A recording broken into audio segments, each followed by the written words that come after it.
E aí pessoal, vamos retomar? Voltando agora para falar um pouquinho da mobilização neuromeníntea, uma introdução, o que a gente precisa ter como base para entender essa técnica, né? Para poder aplicar essa técnica, que é a mobilização neuromeníntea, também chamada de mobilização neural, antigamente. A gente precisa ter em mente que o sistema nervoso, ele como um todo, ele é unido, ele é contínuo. Então ele é contínuo desde eletricamente, quimicamente, como mecanicamente. Especialmente mecanicamente, é essa característica que vamos nos valer para realizar essa mobilização neuromeníntea, tá? Que a gente vai ter os envoltórios periféricos unidos aos envoltórios centrais, e através deles que a gente vai impor uma força mecânica nesse tecido neural para movimentar esse tecido. A gente precisa recordar o que são esses nervos, né? Esses nervos são esses prolongamentos dos axônios. O axônio unido com outro axônio, vão formando um grupo de nervos que pode ser chamado de trato, pode ser chamado de feixes. Tá? Qual que é essa função desse nervo? É trazer e levar informação de uma região para outra, levar uma informação para uma contração muscular, levar uma informação para a liberação de um hormônio. E esses nervos, esses prolongamentos esbranquiçados, eles se movem. E eles têm um caminho que eles percorrem. E é essa movimentação que a gente faz com que esse nervo libere pontos de tensão, pontos de encarceramento, melhor dizendo, e pontos que estejam com inflamação desse tecido, por algum encarceramento, tá? E por onde é que esses nervos percorrem? Percorrem pelo seu leito, que a gente chama de interface mecânica do nervo, tá? O que é essa interface mecânica do nervo?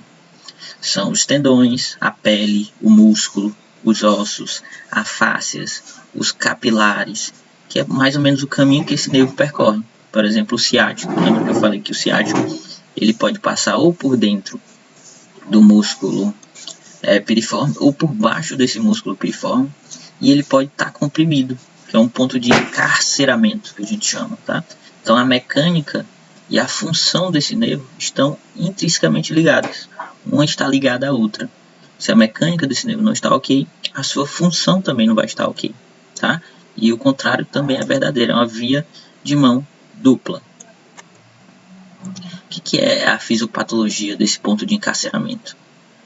Por exemplo, esse ponto de encarceramento é um ponto em que esse nervo não tem mobilidade, não tem movimento, seja ele por compressão. Essa compressão vai discorrer com a estase venosa. Essa estase vai fazer com que aumente o depósito de ureia e ácido lático naquela região, que vai causar inflamação e vai apresentar os sinais flogísticos. Um deles o edema extraneural e intraneural. Esses edemas, essa cascata de eventos, por sua vez, vai culminar na limitação funcional desse nervo. Ou seja, altera o fluxo axoplasmático desse nervo. Ou seja, aquele fluxo que leva e traz informação de uma sinapse até o corpo do neurônio, tá? E aí a gente tem preto esse double crunch. O que é esse double crunch? Porque a gente tem a raiz do nervo e tem um prolongamento do nervo, o tronco desse nervo. Então a raiz do nervo isquiático, ele está lá nas lombares. Então essas raízes, quando sofre alguma alteração, algum ponto de encarceramento em raiz, ele vai influenciar distalmente também na parte mais periférica. E o contrário é verdadeiro. Se tem uma alteração periférica do nervo, a minha raiz também vai alterar a sua função, tá? Justamente pela alteração desse fluxo axoplasmático. A capacidade que esse nervo tem de se mover, de se alongar, é muito parecida por conta da sua conformação, tá? Ele tem uma troca e deposição de colágeno a cada 3 meses, que dá essa capacidade dele ganhar extensibilidade, dele se movimentar, tanto nos sentidos longitudinal, transversal, rotacional, inclinar, e ainda assim com esse movimento ele tem um efeito tixotrópico, que é tornar o meio mais denso e menos denso através do movimento. Então essa mobilização do nervo vai liberar aquele líquido, tanto intra quanto extraneural, que a gente viu no edema aqui no slide anterior, nessa cascata de eventos que acaba limitando a função desse nervo. Quais os movimentos que a gente realiza, por exemplo, para membro superior, quando a gente pensa em mobilização do plexo braquial? gente pensa em translação cervical, tração cervical, inclinação e rotação cervical. São movimentos que impõem maior tensão nesse tecido neural, ou seja, provoca estiramento desse tecido. Com esse deslizar e tensionar deste nervo através desses movimentos específicos, a gente, claro, sempre no limite fisiológico, sem alcançar o patológico, há o efeito tixotrópico, que eu expliquei anteriormente, que aumenta a fluidez daquele líquido intra e extraneural, libera esse ponto de encarceramento onde o nervo tem pouco movimento e o nervo começa a retornar à sua funcionalidade. Essa é a principal função da mobilização neuromeníngica. Aqui a gente só relembra um pouco dos envoltórios, tá? O envoltório mais íntimo, que é o endoneuro, o perineuro intermediário e o epineuro. É mais externo quando a gente fala em sistema nervoso periférico, tá? Quando a gente pensa em sistema nervoso central, a gente já vai lembrar dos envoltórios da pia mater, aracnoide mater e da dura mater, que é a mais externa, tá? Então, através desses envoltórios que a gente vai realizar essa mobilidade, dar movimento a esses nervos. Especificamente na formação do nervo, a gente tem duas raízes principais, né? Uma raiz que sai da coluna anterior, que dessa parte cinzenta, né, central. Deixa eu colocar aqui a canetinha, pontada laser. Aqui é o H medular, tá? Então, nesse H medular, a gente tem uma região mais anterior, uma região mais posterior. Da região mais anterior sai a raiz motora. É uma raiz, na verdade, essencialmente motora. A maioria das fibras daqui, que partem dessa região, é essencialmente motora. Já aquelas que saem da região posterior, da coluna posterior, são essencialmente sensitivas, sensoriais, tá? O que diferencia essa raiz sensitiva da sensorial? Que a gente encontra aqui um gânglio, tá? Que é esse conglomerado de corpos neuronais, tá? Isso é um gânglio. Ou seja, na formação de um nervo periférico, há a união de uma raiz anterior, essencialmente motora, e uma raiz posterior, essencialmente sensitiva, que se unem e formam o nervo periférico, o nervo raquidiano, tá? E esse nervo periférico, pela sua formação, ele é misto, porque ele tem fibras tanto motoras quanto fibras sensitivas, tá? Então, recapitulando, corte medular, um segmento medular, a gente tem aqui a substância branca e tem o H medular, que é a substância cinzenta, tá? Então, dessa substância cinzenta, da coluna anterior saem fibras essencialmente motoras, que vai formar essa raiz motora. Das fibras que partem da coluna posterior saem as fibras essencialmente sensoriais, que vão formar essa raiz sensitiva. Característica, um gânglio nessa raiz posterior, nessa raiz sensitiva, que é o gânglio, que é um conglomerado de corpos neuronais. Na sua união, ela forma um nervo periférico, que é misto, nervo periférico, ele é misto, tá? A gente precisa ter isso em mente. E a formação daquele nervo periférico, a união, a comunicação, a anastomose, a rica intercomunicação entre esses nervos e segmentos medulares, forma o que a gente chama de plexo. E o que é um plexo? É um emaranhado complexo de raízes e troncos nervosos, que vão direcionar para determinado grupo musculares, que vão inervar determinadas regiões cutâneas, tá? Então, aqui à esquerda, primeiro a gente tem o plexo, chamado plexo cervical, tem sua formação de C1 até C4, com uma comunicação de C5 também. Aqui à direita mais alta a gente tem o plexo braquial, que a gente tem a formação dele de C5, C6, C7, C8 e T1, tá? Esses segmentos medulares formam esse plexo braquial. E aqui abaixo no meio a gente tem o plexo lombosacro, que vai desde L4, nível de segmento medular L4, até S4, S5, tá? Tem essa variação a depender do livro que você estuda, tá? Então aqui a gente tem o plexo lombar e o sacral, tá? A gente vai aprender um pouco como a gente reconhecer o nervo que inerva a região anterior do braço, a região lateral do braço. O nervo esquiático, quais são os ramos que formam o nervo esquiático? De L4 a S4. Com o nervo cutâneo femoral lateral, qual é a raiz que inerva, que origina esse ramo do nervo cutâneo femoral lateral e por aí vai. A gente tem uma maneira de desenhar para aprender e fixar melhor esse assunto que aparentemente assusta, pela complexidade de comunicações que a gente vê nas imagens, tá? E daí eu desenvolvi uns desenhos que a gente consegue entender de maneira um pouco mais clara, tá? Então vou dar um tempinho para vocês pegarem um caderno, tá? Porque a gente agora vai desenhar, tá? A gente vai entender melhor essas divisões, essas comunicações através de um desenho, tá? Então vou deixar vocês pegarem um caderno, dar um tempinho. Pega o caderno de vocês, caneta, se possível de 2 ou 3 cores diferentes, para vocês poderem desenhar da melhor forma possível, tá? Ficar bem entendível para vocês. A gente vai começar então pelo plexo cervical, que é esse aqui que vocês estão vendo na imagem, tá? Vou dar um tempinho para vocês pegarem o caderno de vocês, tá? Então, já que vocês já pegaram a caneta, papel, vamos lá. Vamos aprender como é que esse plexo cervical se constrói, é feito, e alguns pontos anatômicos importantes que servem como referência, especificamente o plexo cervical. O músculo que a gente vai ter como referência ali é o esternocleidomastoide, ou seja, as raízes dos troncos, os ramos terminais desse plexo cervical alcançam o seu alvo, seja ele músculo ou região cutânea, atravessando, se entrelaçando por esse músculo esternocleidomastoide, tá? Então, já que a gente está com a caneta, papel, vamos desenhar nesse papel os ramos, os segmentos medulares que formam esse plexo cervical. Então, a gente tem os ramos de C1, C2, C3, C4 e uma comunicação, uma contribuição com C5 também para esse plexo cervical, tá? Uma zona que a gente chama de zona de transição, uma pós-fixação, tá? Feito isso, dá um tempinho para vocês desenharem esses segmentos medulares.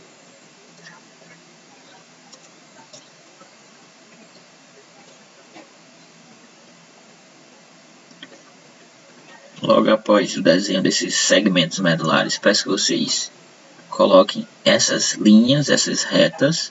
A primeira mais alta saindo de C1 com a bifurcação no final.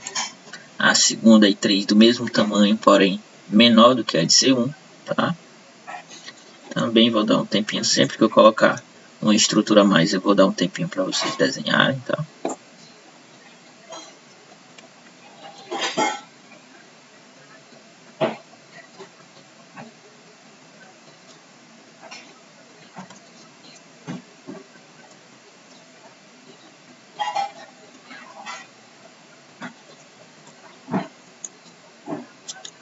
Após essas estruturas, a gente coloca mais duas estruturas.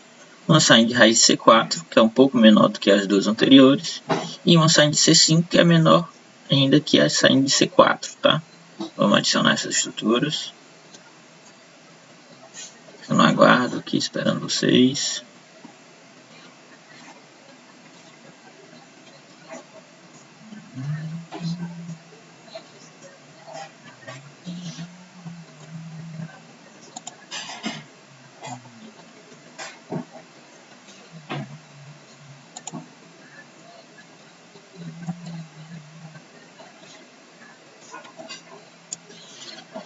Logo após colocar essas estruturas saindo das raízes, começando lá de C1 com a bifurcação, C2 um pouco menor, C3 igual ao anterior em tamanho, C4 menor, C5 menor ainda, a gente vai colocar o que a gente chama de alça, tá? É uma região que vai pegar aqui C2, ó, C2, intercomunicar com C3, intercomunicar com C1, tá? C1, C2, C3, formando essa espécie aqui de alça. Vou esperar vocês adicionarem.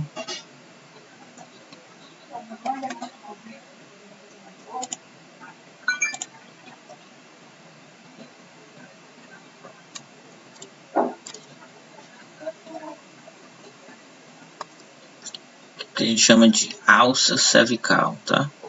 A alça cervical, também chamada de alça do hipoglosso, tá? Então aqui pode ser chamado de alça cervical ou alça do hipoglosso.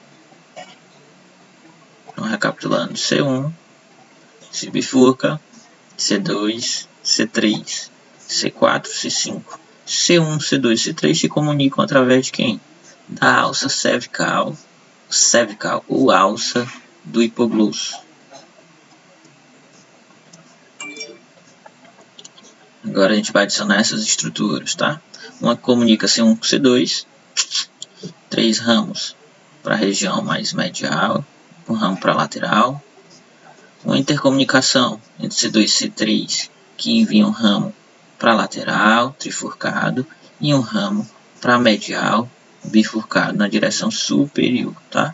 Vamos adicionar aí essas alterações, esses novos ramos. Vou esperar vocês colocarem.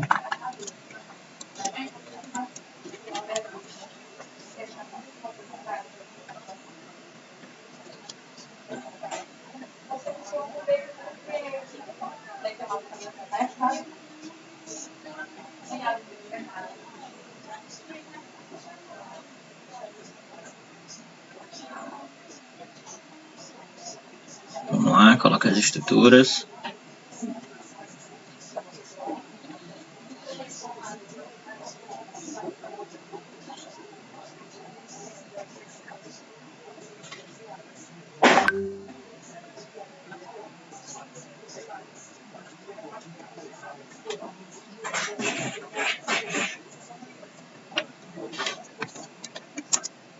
Vamos adicionar mais essas estruturas, tá? Estruturas que saem lá de C3, comunica com C4 e vai descendo, sendo bifurcado. Também estruturas que ligam ali C3, C4 e C5 com outras estruturas menores.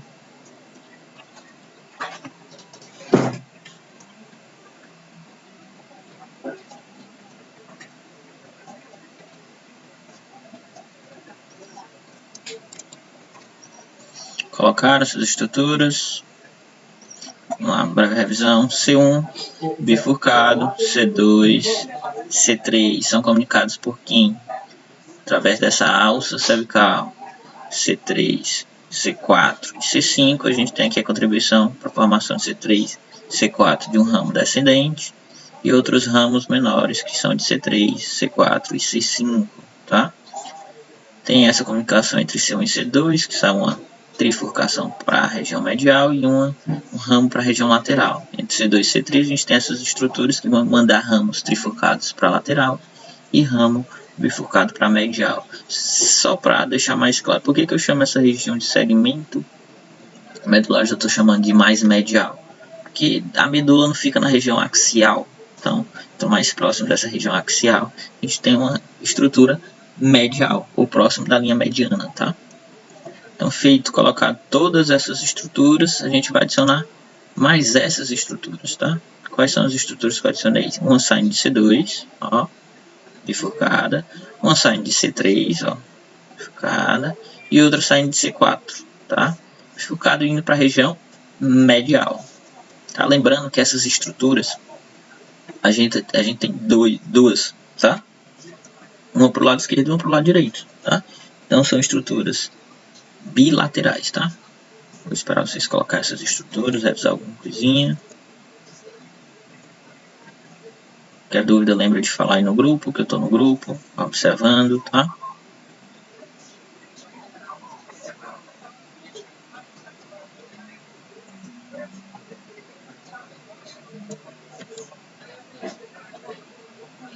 Adicionar todas essas estruturas, vamos adicionar agora mais essas estruturas, se possível em outra cor, tá? Para destacar. Então a gente tem uma estrutura aqui acima que toca C1, se comunica com C1, tá? Com essa alça, se comunica com C1, faz parte dessa alça também. Tem uma comunicaçãozinha aqui para esse ramo mais lateral. Tem 3 comunicações unidas, ó. Que vai para a região mais medial, também vermelho, que sai de C2, C3 e C4. Então observe de onde está saindo, qual segmento medular, para onde está indo, tá? Vamos lá adicionar essas estruturas em vermelho, outra cor que destaque aí para vocês.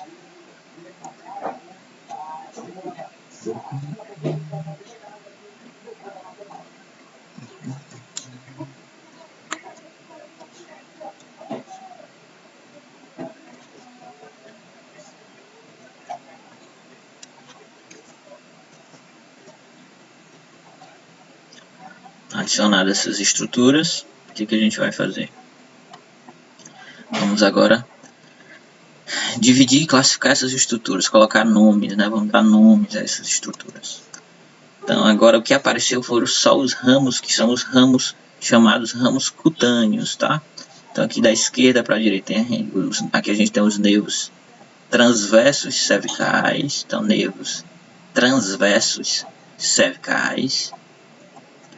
Aqui no meio a gente tem, partindo de C3 e C4, os nervos supraclaviculares, também é um ramo cutâneo, mais outros dois ramos cutâneos, que é o nervo auricular magno, ou seja, partindo desse ramo, dessa divisão de C2, C3, essa comunicação parte para a posterior e forma o nervo auricular magno, e o nervo occipital menor.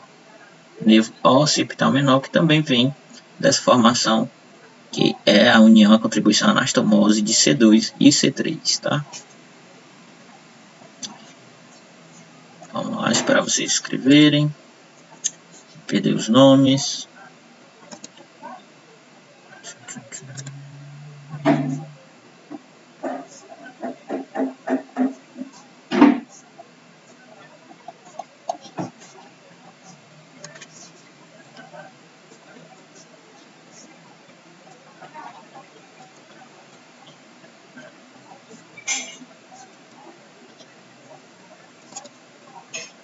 Vamos lá. Depois desses ramos cutâneos descritos já anteriormente, a gente vai inserir agora os ramos musculares, tá? Primeiro os ramos musculares, aqueles mais mediais, tá? Mais próximo da linha mediana. Então os ramos musculares que se apresentaram mais mediais são os músculos, ó, escalenos e músculo elevador da escápula, tá?